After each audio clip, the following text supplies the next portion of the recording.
Hey guys, Sugar Bear here, and look, we're in Minecraft Snapshot 14W02B, the first ever snapshot in 2014. Hope this is quite exciting, so we're going to do a nice little showcase of this. If I can turn my HUD back on, there you go. I've accidentally saved a screenshot, that happens. So I've got a very nice island here. Can't see much of it, I'm in adventure mode if I remember correctly, so you can't see much of it. So here you go, I'll show you have the seed if you want the seed. There you go, and we're gonna go into it. So you go up this nice little staircase I built, and we've got various different things we can go through. So there's one thing I can't show you, which is the locked chest. There is a locked chest ability where you can put a password on a certain block, and you can only open it with that block. Anyone else can't access the chest because it's locked, which is just amazing. Because that's been wanted for a while, but I can't show you that because if you can see, if you look at this command block, I'm really bad at. Yeah, I put lock a chest for me, and it didn't work.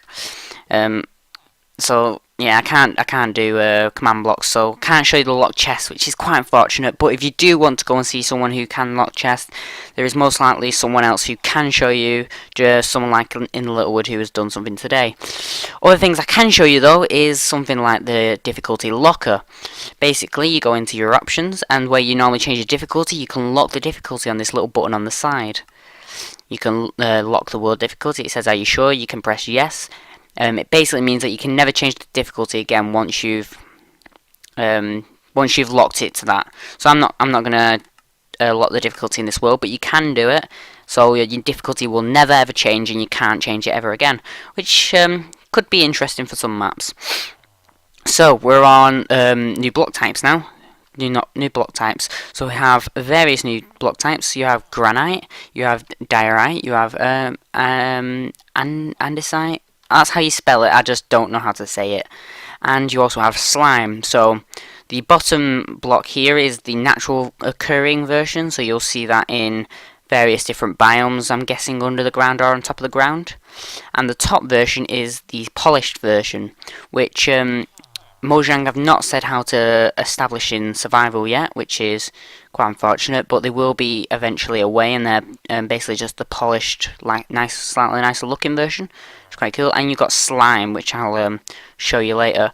Another big change in adventure mode is that, I'm in adventure mode now, is that when you hover over things, you see you normally have the hitbox, but when you have an item in your hand, so if I get my axe, if I hover over things, you can see there's no hitbox.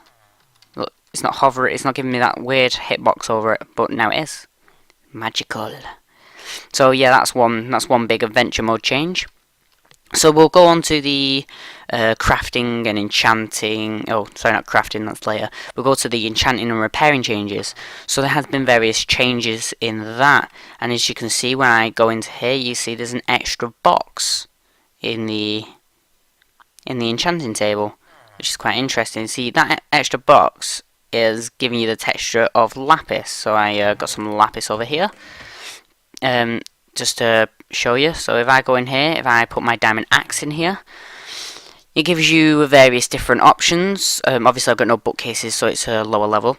And so if I say I wanted thingy, you can even see that it does show you what you're definitely going to get. It gives you a nice hint. So for example, unbreaking, we'll get unbreaking, and it says I ... That means it has a chance of having something else, but it doesn't always mean that you will. And it's saying enchantment level 3, and it says lapis lazuli 3, so we can put 3 in there, and you see they're unlocked now. So it kind of gives you used to lapis lazuli.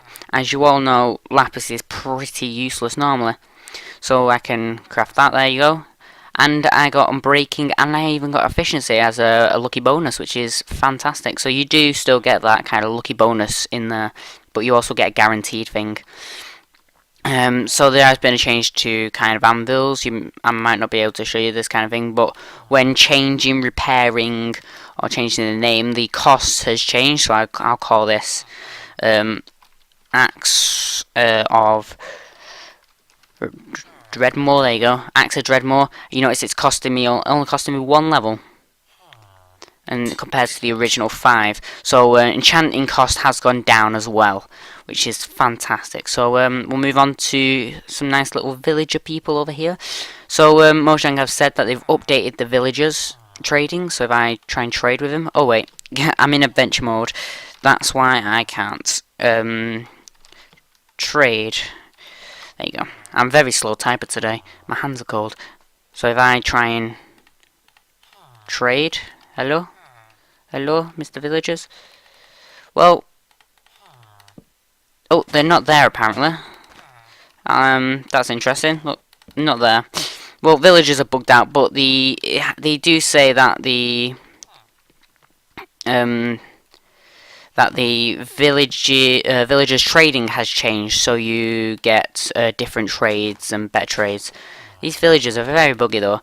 Obviously it's a snapshot, so you're going to get a bit of bugginess in it, and that seems to be one of them. The villagers are just like they're there, but I can't hit them or anything.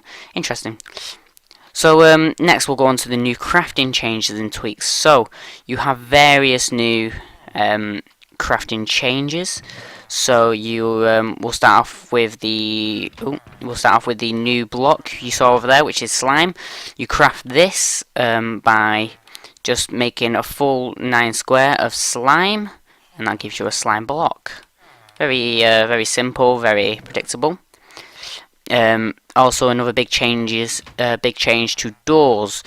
When you craft doors, you now get 3 doors instead of the 1 door per finger, and also they stack to a maximum 64. So that's a big change. So you can carry more doors. I can just start placing doors wherever I want. Shouldn't have done that. Mr. Villager, can you get out of the way? There you go. Thank you. Another change is there is now a mossy stone brick recipe, which is fantastic. As you can see, it's just a vine, 1 vine, and a stone brick, which gives you mossy stone bricks. So I can just put them in there and get a ton of them. You can place these anywhere. They're fan-bloody-tastic. So you obviously I've explained the door changes. There you go, I have a door. God, they're really bugging me. Get out of my way. So, we've talked a bit about the slime, how to make it, and now you'll see what it does. It's just a block. If you throw items over it, it acts like ice. Like a very weak ice, because they slide. Whereas if you just put them on here, they just kind of stop. So, that's one feature. As you can see, when I'm jumping on it, it kind of bounces you, so it's like kind of a bounce effect. And now I will show you the extent of the bounce you can get. So we go up to this tall sand tower and just hit it whilst I'm going up it. There we go. You fall all the way back down. If we land on here, there we go, and we bounce all the way back up. So in adventure mode and survival mode, it gives you reduced fall damage, and as you can see, it also works with carpets on top, which is quite interesting. So if I go up a tiny bit, not too far, and I go game mode A, so we're going adventure mode, bounce and bounce and bounce, and then you fall off, you will take damage. But they're quite interesting new blocks that give you a bit of bounce. And I think that's all I've got to say. I mean, there's various bug fixes and other things, and unfortunately the lock chest that I couldn't show you. But I think that's it. So thank you guys for watching. Like, subscribe, favour, all that lot. You know, I prefer the comments, but you know, whatever you can give me is fantastic, and I'll see you all next time. Goodbye. Spludunk.